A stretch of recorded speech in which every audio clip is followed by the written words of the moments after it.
Hello students, આજે આપણે ધોરણ 12ના ચેપ્ટર નંબર 5ના લેક્ચર નંબર 5માં અપૂર્ણ પ્રભુતા અને ભેગું સહપ્રભાવિતા, તો એની આપણે આજે ખાસ સમજ લેવાની છે.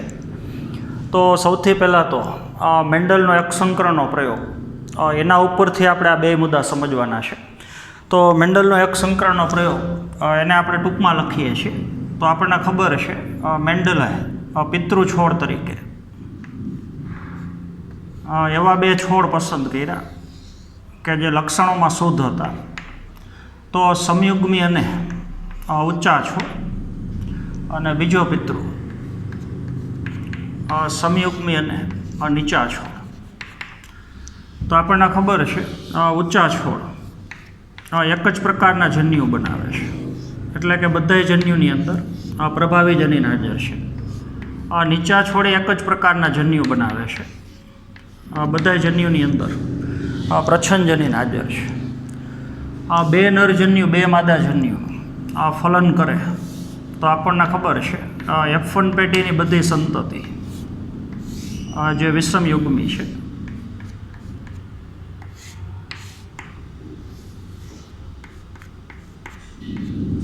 તો F1 પેટીની બધી સંતતિ એક પિતૃ જેવી છે, ઊંચા પિતૃ જેવી છે. તો F1 પેટીની બધી સંતતિ વિષમયુગ્મી તો છે જ, પણ સ્વરૂપ પ્રકારની દ્રષ્ટિએ એક જ પિતૃ જેવી છે. ચારે ચાર છોડ 100% છોડ ઊંચા છોડ છે. ત્યારબાદ F1 પેટીના સજીવનું જ્યારે સ્વફલન કરાવવામાં આવ્યું તો આપણને ખબર છે બે પ્રકારના નરજન્યુ અને બે પ્રકારના માદાજન્યુ. તો અડધા નરજન્યુમાં પ્રભાવી જનીન અને અડધા નરજન્યુમાં પ્રચ્છન્ન જનીન, એમ અડધા માદાજન્યુમાં પ્રભાવી જનીન, અડધામાં પ્રચ્છન્ન જનીન. બે નરજન્યુ બે માદાજન્યુનું ફલન કરે તો F2 પેટીની અંદર ચાર સંતતિમાંથી એક સંતતિ એની પાસે જોડીના બે જનીન પ્રભાવી છે. ચારમાંથી બે સંતતિ જે વિષમયુગ્મી છે,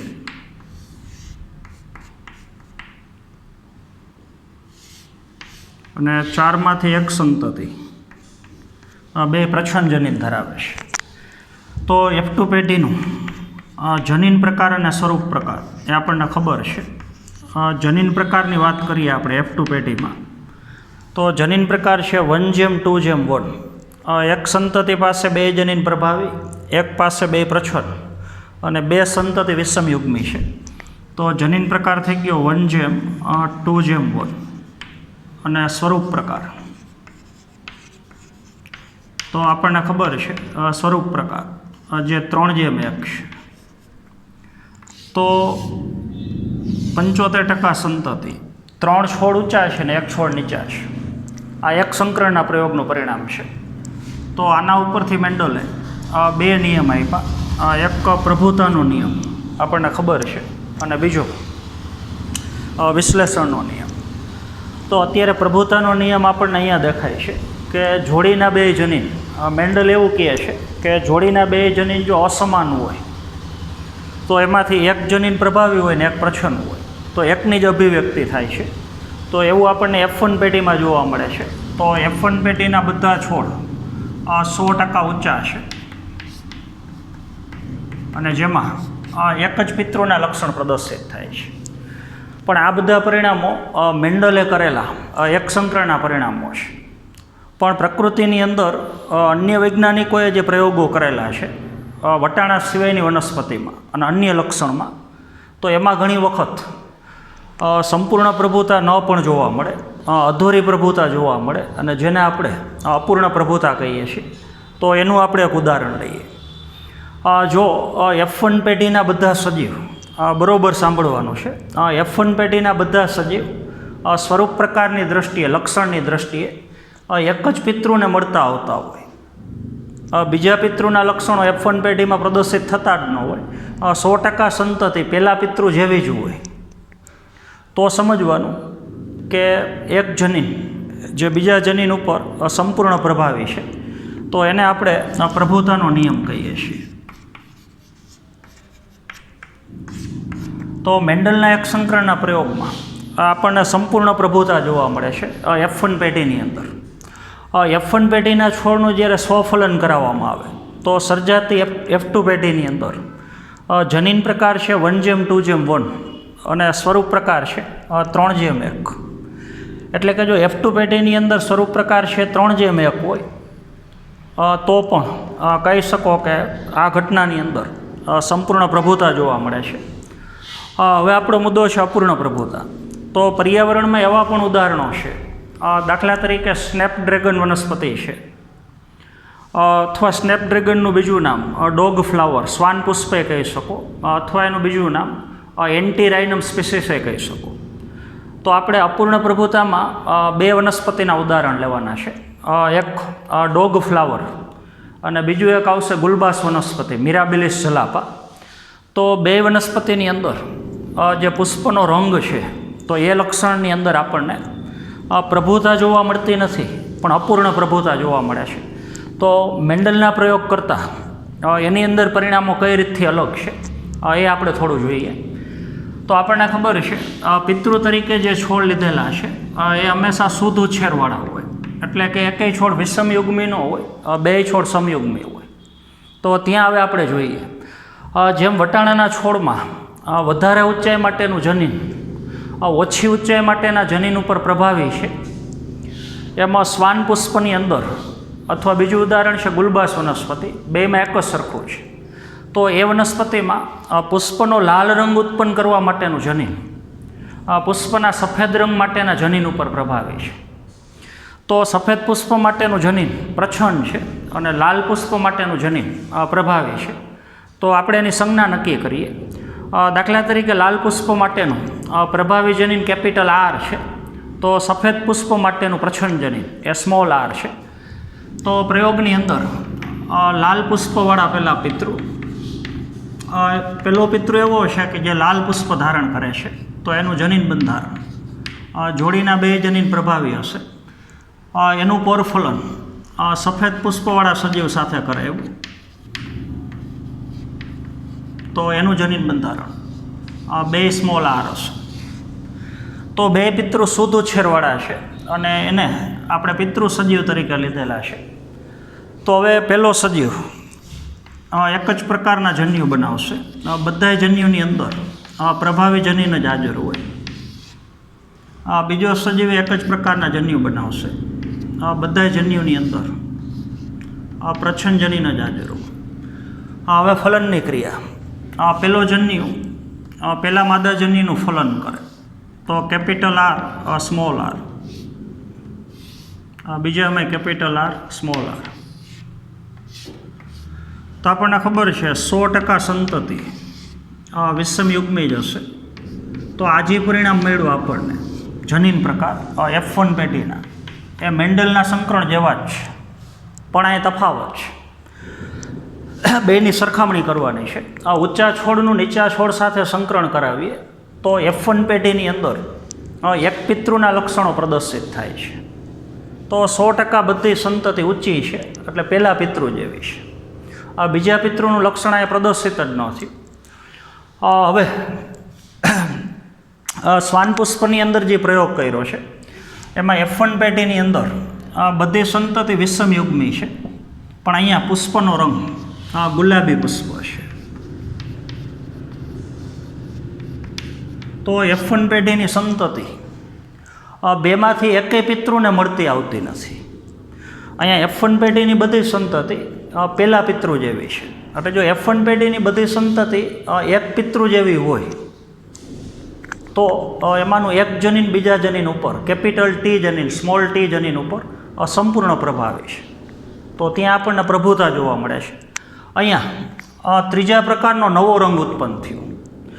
F1 પેઢીની ચારે ચાર સંતતિ વિષમયુગ્મી છે, એ બાબત આના જેવી છે, પણ આ વિષમયુગ્મી અને એક પિતૃ જેવી છે, તો ત્યાં પ્રભુતા જોવા મળે છે. અહીંયા વિષમયુગ્મી અને બેમાંથી એકેય પિતૃ સાથે મળતી આવતી નથી. તો ડોગ ફ્લાવરની અંદર જ્યારે આપણે એક સંકરણનો પ્રયોગ કરીએ પુષ્પના રંગ માટે, તો F1 પેઢીની 100% બધી સંતતિ બેમાંથી એકેય પિતૃને મળતી આવતી નથી. એટલે જો F1 પેઢીની બધી સંતતિ બેમાંથી એકેય પિતૃને મળતી આવતી ન હોય, બે પિતૃ કરતાં કંઈક નવા રંગના પુષ્પો ઉત્પન્ન કરે, તો એ ઘટના બતાવે છે કે ત્યાં અપૂર્ણ પ્રભુતા જોવા મળે છે. તો કલર ચાર્ટ આપણને ખબર છે, જો આપણે સફેદ રંગની અંદર લાલ રંગ નાખીએ તો ગુલાબી રંગ ઉત્પન્ન થાય છે.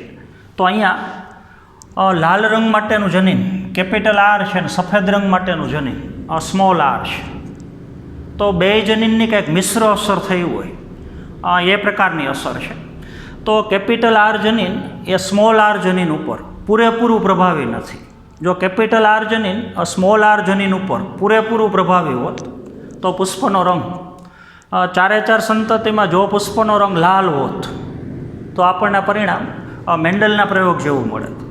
પણ અહીંયા બધી સંતતિ બેમાંથી એકેય પિતૃને મળતી આવતી નથી. બે પિતૃ કરતાં કાંઈક નવા રંગના પુષ્પ ધારણ કરે છે. તો બે જનીનોએ ભેગા મળી અને ભેગી અસર વ્યક્ત કરી હોય એ પ્રકારની અસર છે. મેન્ડલના પ્રયોગમાં જો F1 પેઢીના બધાય છોડ મધ્યમ ઊંચાઈવાળા હોત, દાખલા તરીકે ઊંચાઈ નહીં નીચાઈ નહીં મધ્યમ ઊંચાઈવાળા, તો અહીંયા આપણે કહેત કે બે જનીનની મિશ્ર અસર થઈ. પણ એવું ન થયું.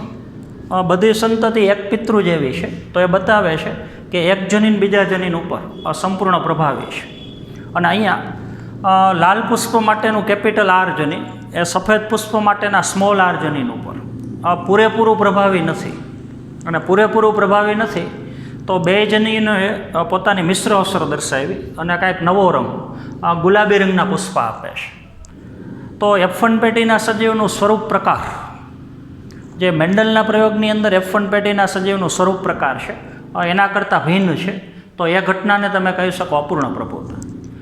તો જ્યારે જોડીના બે જનીન સરખા ન હોય, જ્યારે જોડીના બે જનીન સરખા ન હોય ત્યારે બે જનીનો ભેગા મળી અને મિશ્ર અસર દર્શાવતા હોય, લક્ષણ ઉપર બે જનીનનો પ્રભાવ હોય, એટલે બે જનીન ભેગા મળી અને કંઈક નવું લક્ષણ ઉત્પન્ન કરતા હોય, તો એ ઘટનાને આપણે અપૂર્ણ પ્રભુતા કહી શકીએ. આ જ પ્રયોગની અંદર હવે આગળ જો હવે F1 પેઢીના છોડનું સ્વફલન કરાવવામાં આવે તો બે પ્રકારના નરજન્યુ બનશે, પ્રભાવી જનીનવાળા અને પ્રછન, અને બે પ્રકારના માદાજન્યુ બનશે. હવે એની વચ્ચે ફલનની ક્રિયા બે કેપિટલ આર સ્મોલ આર એવી જ રીતથી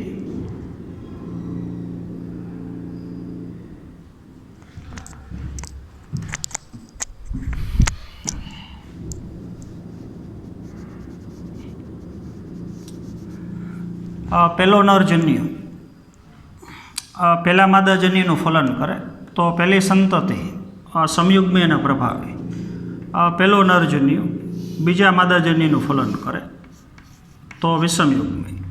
બીજો નરજન્યુ પહેલા માદાજન્યુનું ફલન કરે તો પાછું વિષમયુગ્મી. અને છેલ્લી સંતતિ સમયુગ્મી અને પ્રછન. તો જે પેઢીને આપણે F2 પેઢી કહીએ છીએ, તો એના હવે આપણે જનીન પ્રકાર અને સ્વરૂપ પ્રકાર લઈએ. તો આપણને ખબર છે જનીન પ્રકાર આની જેમ જ આપણે લખીએ તો આના જેવા જ જનીન પ્રકાર છે. જનીન પ્રકાર આવશે 1:2:1. એક પુષ્પમાં એક છોડમાં લાલ પુષ્પ, એક છોડની અંદર સફેદ પુષ્પ, બે છોડ એવા છે કે એમાં ગુલાબી પુષ્પ. તો જનીન પ્રકાર મેન્ડલના એક સંકરણના પ્રયોગ જેવા જ છે. હવે આપણે જો સ્વરૂપ પ્રકારની વાત કરીએ તો સ્વરૂપ પ્રકાર હવે ચેન્જ થઈ જશે. મેન્ડલના પ્રયોગમાં સ્વરૂપ પ્રકાર છે 3:1. 75% સંતતિ ઊંચી અને 25% સંતતિ નીચી. અહીંયા સ્વરૂપ પ્રકાર જનીન પ્રકાર જેવા જ થઈ જશે 1:2:1. ચારમાંથી એક છોડની અંદર લાલ પુષ્પ, બે છોડમાં ગુલાબી પુષ્પ. આર કે બે કેપિટલ આર હોય તો લાલ પુષ્પ ઉત્પન્ન કરે, બે સ્મોલ આર હોય તો સફેદ પુષ્પ ઉત્પન્ન કરે, અને વિષમયુગ્મ સ્થિતિ હોય તો ગુલાબી પુષ્પ ઉત્પન્ન કરે. તો સ્વરૂપ પ્રકારે જનીન પ્રકાર જેવું જ છે. તો બે જગ્યાએ આપણને જોવા મળે છે કે પ્રભુતાને પણ અપૂર્ણ પ્રભુતા જોવા મળે છે.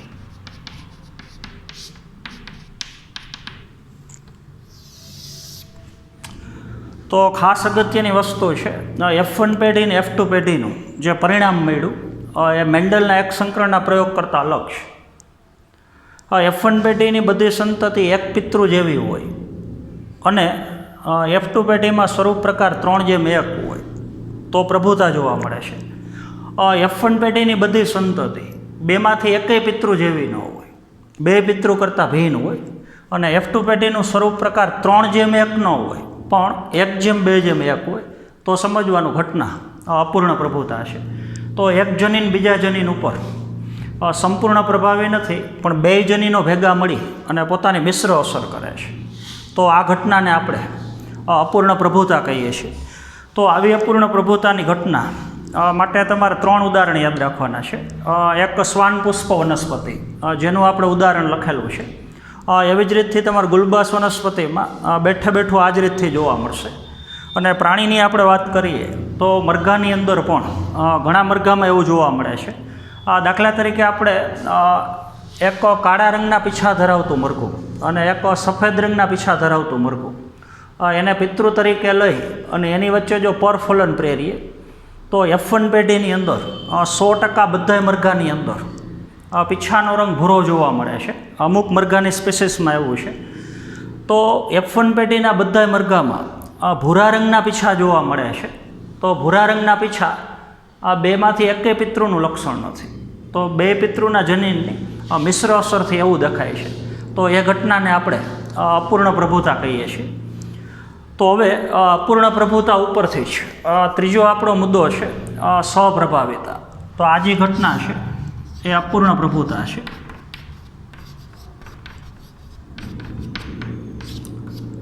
તો પ્રભુતા એટલે શું એ સમજ્યા, અપૂર્ણ પ્રભુતા એટલે શું એ સમજ્યા, અને ત્રીજો મુદ્દો છે હવે આપણો સ્વપ્રભાવિતા. તો સ્વપ્રભાવિતાનું ઉદાહરણ જે આપણે સસ્તન પ્રાણી ગાય જેવા જે પ્રાણી છે તો એમાં ખાસ કરીને આપણે સમજવાનું છે. આપણે જોયું હશે ગાયના શરીરની સપાટી ઉપર જે રૂવાટી હોય તો અમુક ગાય છે એ આખી સફેદ રંગની હોય, અમુક ગાય છે આખી લાલ રંગની હોય. પણ પર્યાવરણમાં એવી ગાયો પણ છે કે જેના શરીરની સપાટી ઉપર લાલ રૂવાટી હોય ને ભેગી સફેદ હોય. એટલે જો ગાયના શરીરની સપાટી ઉપર લાલ રૂવાટી અને સફેદ રૂવાટી એટલે કે જો એનો રંગ કાબર ચિત્રો હોય તો એ ઘટના સ્વપ્રભાવિતાનું ઉદાહરણ છે. તમારા ટેક્સ્ટબુકની અંદર જે સ્વપ્રભાવિતા હેડિંગ આપેલું છે એ અત્યારે આપણે ચલાવતા નથી. હું કહું એ પ્રમાણે તમારે પ્રિપેરેશન કરવાની છે. અપૂર્ણ પ્રભુતા તમારે ટેક્સ્ટ પ્રમાણે આખું કરવાનું છે. એના પછી પ્રભાવી જનીન માટેની પ્રોટીનની જે વાત કરી છે એ ક્વેશ્ચન અત્યારે તમારે આખો મૂકી દેવાનો છે. આના પછીનું આપણું 6થું ચેપ્ટર જ્યારે ચાલશે ત્યારે તમારે પ્રભાવી જનીન પ્રોટીન સંશ્લેષણની ક્રિયા ઉપર કેવી રીતે અસર કરે છે એ પછી સમજવાનું છે. પછી તમારે એડિંગ છે સ્વપ્રભાવિતા, પણ એ તમને મનુષ્યના રુધિર જૂથ ઉપરથી સમજાવેલી સ્વપ્રભાવિતા છે. અત્યારે આપણે જે સ્વપ્રભાવિતા લઈએ છીએ એ ટેક્સ્ટબુક સિવાયનું આખું વધારાનું ઉદાહરણ લઈએ છીએ. તો ટેક્સ્ટબુકની અંદર બ્લડ ગ્રુપવાળું જે સ્વપ્રભાવિતાનું ઉદાહરણ તમને સમજાવ્યું છે એની ચર્ચા આપણે આવતા પીરિયડમાં કરશું. અત્યારે આપણે સ્વપ્રભાવિતા અને અપૂર્ણ પ્રભુતા એની વચ્ચે ખાસ કરીને શું તફાવત છે એ ગાય જેવા પ્રાણીનું ઉદાહરણ લઈ અને આપણે સમજવાનું છે. તો એની વચ્ચેનો સંકરણનો પ્રયોગ આપણે સમજીએ છીએ. લાલ રંગની રૂવાટી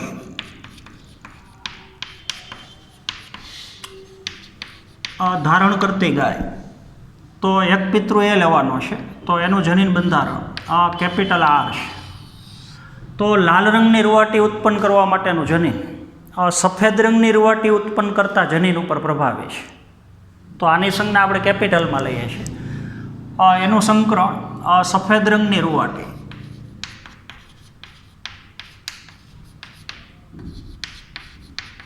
ધારણ કરતી ગાય સાથે, તો એનું જનીન બંધારણ 2 સ્મોલ r છે. તો એક સજીવ પાસે જોડીના 2 જનીન પ્રભાવી છે અને એક સજીવ પાસે જોડીના 2 જનીન પ્રચ્છન્ન છે. તો આવા સજીવને આપણે પિતૃ તરીકે લીધા છે. આ જ રીતે ચાર્ટ બતાવવાનો છે, પણ પરિણામ થોડાક ચેન્જ થઈ જશે. તો હવે પહેલી ગાયની અંદર એક જ પ્રકારના જન્યુ બનશે, બધા જન્યુમાં પ્રભાવી જન્યુ. બીજી ગાય દ્વારા પણ એક જ પ્રકારના જન્યુ, બધા જન્યુની અંદર પ્રચ્છન્ન જન્યુ.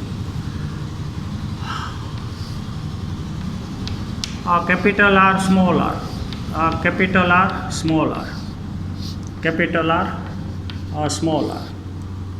તો ચારે ચાર સંતતિ વિષમયુગ્મી છે, તો જેને આપણે F1 પેઢી કહીએ છીએ. હવે F1 પેઢીનું પરિણામ ત્રણેયમાં ભેગું લે છે. જો F1 પેઢીના બધા સજીવો એક પિતૃને મળતા આવતા હોય તો પ્રભુતા. F1 પેઢીના સજીવો બેમાંથી એકેય પિતૃને મળતા આવતા ન હોય તો અપૂર્ણ પ્રભુતા. અને F1 પેઢીના બધા સજીવો બે પિતૃને મળતા આવતા હોય તો આ ઘટનાને કહી શકો સ્વપ્રભાવિતા. તો અહીંયા ચારમાંથી કોઈ પણ F1 પેઢીની ગાય લ્યો તો એના શરીરની સપાટી ઉપર બરોબર સમજવાનું છે. એક જ ગાયના શરીરની સપાટી ઉપર લાલ રૂવાટી હશે ને ભેગી સફેદ રૂવાટી હશે તો એ ઘટના બતાવે છે કે બે જનીન એકસાથે પ્રભાવી છે. જે ભાગની અંદર લાલ જનીનની અસર થઈ ત્યાં રૂવાટીનો રંગ લાલ રંગ હશે અને અમુક જગ્યાએ સફેદ રૂવાટી છે તો ત્યાં રૂવાટીનો રંગ છે સફેદ રંગ હશે. તો F1 પેઢીની બધી સંતતિ તો એના શરીરનો રંગ કાબર ચિત્રો રંગ હશે. તો કાબર ચિત્રો રંગ એટલે લાલ પ્લસ શરીર ઉપર સફેદ રંગે ભેગો છે. તો પરિણામ ચેન્જ થઈ ગયું. હજી એક વખત F1 પેઢીની બધી સંતતિ એક પિતૃને મળતી આવતી હોય તો કેપિટલ ટી જનીન સ્મોલ ટી જનીન ઉપર સંપૂર્ણ પ્રભાવી છે. F1 પેઢીની સંતતિ બેમાંથી એકેય પિતૃને મળતી આવતી ન હોય, બે જનીનોએ ભેગા મળીને કંઈક નવો રંગ ઉત્પન્ન કર્યો હોય તો એક જનીન બીજા જનીન ઉપર કેપિટલ આર જનીન સ્મોલ આર જનીન ઉપર પૂરેપૂરું પ્રભાવી નથી એટલે અપૂર્ણ પ્રભુતા. જો F1 પેઢીની બધી સંતતિ બે પિતૃના લક્ષણો એક જ સંતતિમાં એકાયરે જોવા મળે, એક જ ગાયના શરીરની સપાટી ઉપર લાલ રૂવાટી હોય ને વચ્ચે વચ્ચે ક્યાંક સફેદ રૂવાટી હોય તો ગાયના શરીરનો રંગ કાબર ચિત્રો છે.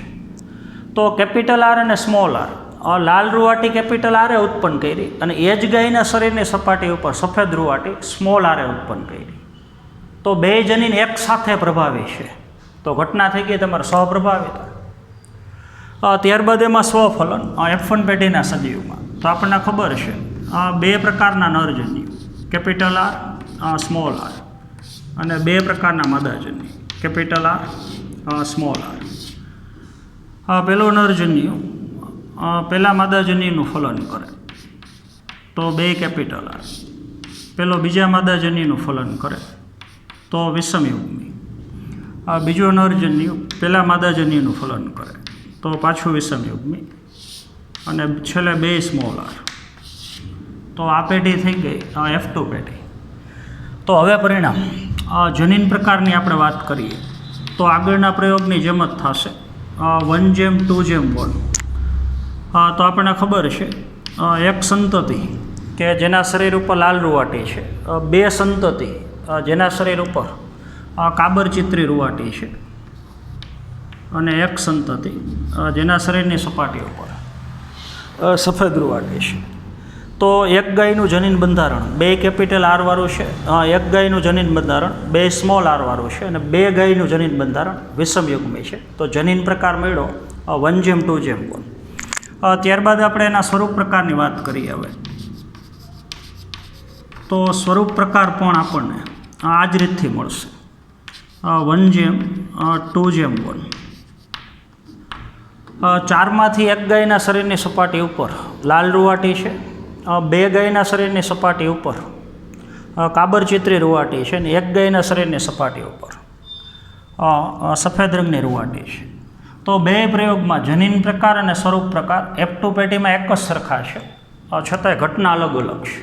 તો આ ઘટનાને આપણે સહપ્રભાવિતા કહીએ છીએ. તો ત્રણેય વચ્ચેનો ક્લિયર તફાવત એ ખાસ આપણે જોવાનું છે. F1 પેઢીમાં તો ત્રણેય વચ્ચેનો તફાવત દેખાય છે, F2 પેઢીમાં આપણને એવું દેખાય છે. આપણે આડાઅવળું ઉદાહરણ લઈએ. આ બે વચ્ચેનો ખાસ તફાવત F1 પેઢીના બધાય છોડ ગુલાબી રંગના પુષ્પ ધારણ કરે છે, લાલ પુષ્પ નહીં સફેદ નહીં. બે જનીને ભેગા મળી નવો રંગ ઉત્પન્ન કર્યો, ગુલાબી. એના કરતાં આમાં અલગ છે. F1 પેટીના બધી ગાયના શરીરની સપાટી ઉપર લાલ રૂવાટી છે અને સફેદ છે. જો ગાયના શરીરની સપાટી ઉપર ગુલાબી રૂવાટી ઉત્પન્ન થઈ હોત તો ઘટના આના જેવી હોત, અપૂર્ણ પ્રભુતા. અને જો ગાયના શરીરની સપાટી ઉપર ફક્ત લાલ રૂવાટી હોત, ફક્ત લાલ રૂવાટી, તો ઘટના છે પ્રભુતાની ઘટના હોત. હજી એક વખત આપણે રિપીટ કરીએ. અહીંયા F1 પેટીના બધા સજીવ પહેલા પિતૃ જેવા છે, તો એક જનીન બીજા જનીન ઉપર સંપૂર્ણ પ્રભાવી છે, એક પ્રચ્છન્ન છે. એકનું લક્ષણ પ્રદર્શિત જ ન થાય, એકનું જ લક્ષણ પ્રદર્શિત થાય, કેપિટલ T. અહીંયા લાલ પુષ્પનું સફેદ પુષ્પ આરે જ્યારે આપણે પરપરાગનયન પ્રેર્યું, પરફલનની ક્રિયા પ્રેરી, તો F1 પેઢીની બધી સંતતિ વિષમયુગ્મી છે અને પુષ્પનો રંગ ગુલાબી છે. તો કેપિટલ R અને સ્મોલ r, પ્રભાવી જનીન અને પ્રચ્છન્ન જનીન, એ બે ભેગા મળી અને નવો રંગ ઉત્પન્ન કર્યો. લાલે નહીં અને સફેદ નહીં, કંઈક નવો રંગ છે, ગુલાબી છે. અહીંયા કેપિટલ R અને સ્મોલ r, કેપિટલ R અને સ્મોલ r એ મિશ્ર અસર ન કરે, બેની સ્વતંત્ર અભિવ્યક્તિ થાય એક જ સજીવની અંદર. તો કેપિટલ R જનીન લાલ રૂવાટી ઉત્પન્ન કરે અને સ્મોલ r જનીન એ જ ગાયના શરીરની સપાટી ઉપર સફેદ. તો એક જ ગાયના શરીરની સપાટી ઉપર બે રંગની રૂવાટી છે, તો બે જનીન એક સાથે પ્રભાવી છે, સહપ્રભાવી છે. જો આની અંદર આના જેવી ઘટના જોવા મળી હોત, દાખલા તરીકે આ ક્રિયા અપૂર્ણ પ્રભુતાની હોત, તો F1 પેઢીની બધી ગાયના શરીરની સપાટી ઉપર ગુલાબી રૂવાટી હોવી જોઈએ. જો આના જેવી આ ઘટના હોત, તો એક જ છોડ ઉપર લાલ પુષ્પે હોત અને સફેદે હોત, તો આ ઘટનાને આપણે સહપ્રભાવિતા કહેવાય. તો ત્રણે ત્રણ ક્રિયાઓનું F1 પેઢીનું સ્વરૂપ પ્રકાર અને F2 પેઢીનું સ્વરૂપ પ્રકાર જે એકબીજા કરતાં અલગ છે, તો ત્રણેય વચ્ચેનો એકદમ ક્લિયર તફાવત જે આપણે ચાર્ટ ઉપરથી જોઈ શકીએ છીએ. તો આજના પીરિયડમાં આપણે અહીંયા સુધી રાખશું.